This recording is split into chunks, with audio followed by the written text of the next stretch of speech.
Galina, 35 ans, était dirigeante d'entreprise à Samara en Russie. Pascal, 44 ans, était exploitant agricole à Vaurenard en France. Après une rupture difficile, Pascal, exploitant agricole, est plus que jamais décidé à rencontrer enfin la femme de sa vie. Afin de contourner sa timidité naturelle, Pascal décide de franchir les portes de Rochallenge. Au même moment, dans sa Russie natale, Galina s'inscrit elle aussi. Jeune dirigeante, tout lui réussit, sauf l'amour. Elle trouve les hommes russes trop volages. Très vite, Galina fait la connaissance de Pascal. Dès leur premier courrier, une forte attirance s'installe. La rencontre de Pascal et Galina se passe comme dans un rêve. Les affinités se confirment, aussi bien physiques que morales. Aujourd'hui, Pascal et Galina sont enfin réunis pour la vie et leurs cœurs battent à l'unisson, comme au premier jour.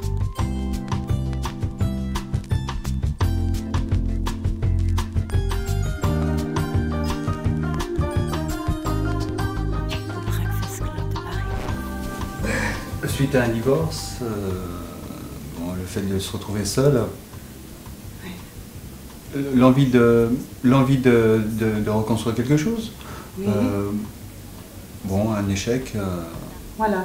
L'envie de partager. Moi je savais que c'est bousculer un petit peu le hasard, aller chercher quelque chose, oui. Mais je pense que j'étais prêt. À ce moment-là, sûr de moi non, parce qu'il y avait quand même eu un échec, mais l'envie aussi de réussir. L'incertitude. Oui. Depuis que moi je suis venu à Lyon, c'est en 2005, août 2005, tu es venu en juillet 2006. Avant de me rencontrer, il m'appelait chaque jour, on nous parlait 30 minutes chaque jour, bon, c'était comme ça. Et... je ne peux pas dire que c'était aussi grande mission, l'amour. Non, c'est... Disons que ça s'est fait naturellement. Oui. Je pense. Ensuite, quand je t'ai raccompagné à Chambéry, tu pleurais. Ah bon? Voilà, non, mais bon, la séparation. La séparation était la peur de ne pas pouvoir revenir, parce que il y avait... elle a vu son visa qui avait été refusé une fois, ensuite elle avait pu revenir, l'histoire de visa. Il a des problèmes un petit peu. Et bon, voilà, donc là, je me suis rendu compte quand même, qu'il y avait quelque chose.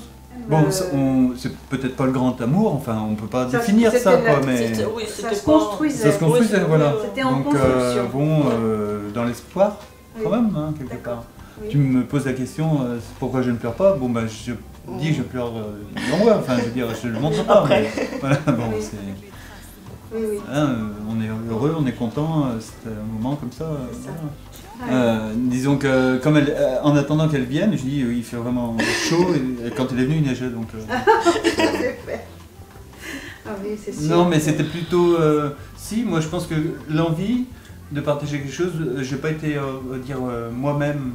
J'ai été différent à ce moment-là, parce que malheureux avant, donc heureux, donc je crois que j'étais plutôt heureux, plutôt gai, quoi. Oui. Non, mais c'est vrai qu'on apprend à se connaître. Oui. Même encore peut-être, on est bien, mais aujourd'hui, c'est que Galina est très franche, Très franche. Et c'est pas... elle ne juge pas, elle dit ce qu'elle pense, Oui. Donc ça, c'est une de ses qualités, que j'ai appris à...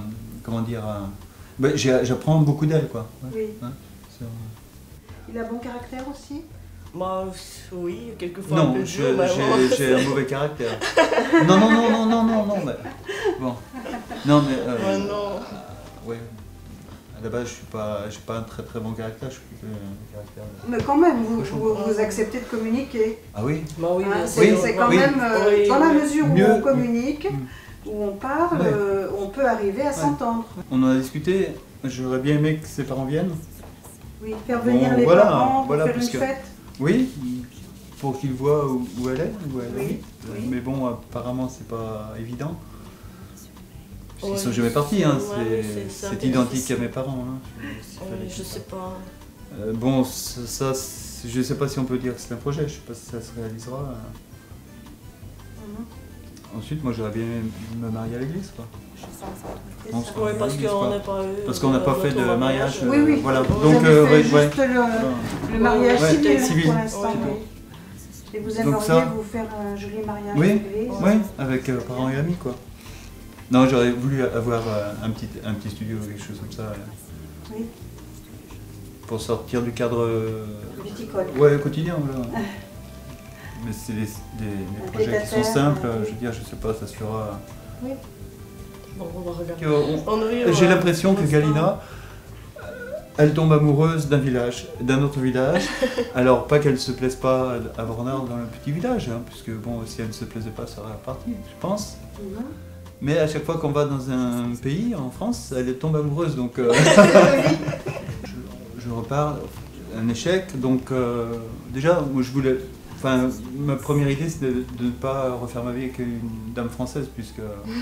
Vous aviez quand même été assez je crois que je déforme peut-être, mais oui, et puis une forme d'exigence aujourd'hui qui ne me convient pas, quoi.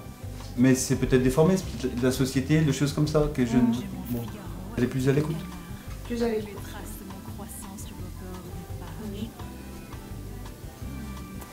C'est un échange qui est meilleur. Alors peut-être que moi aussi je suis plus à même d'écouter et d'entendre.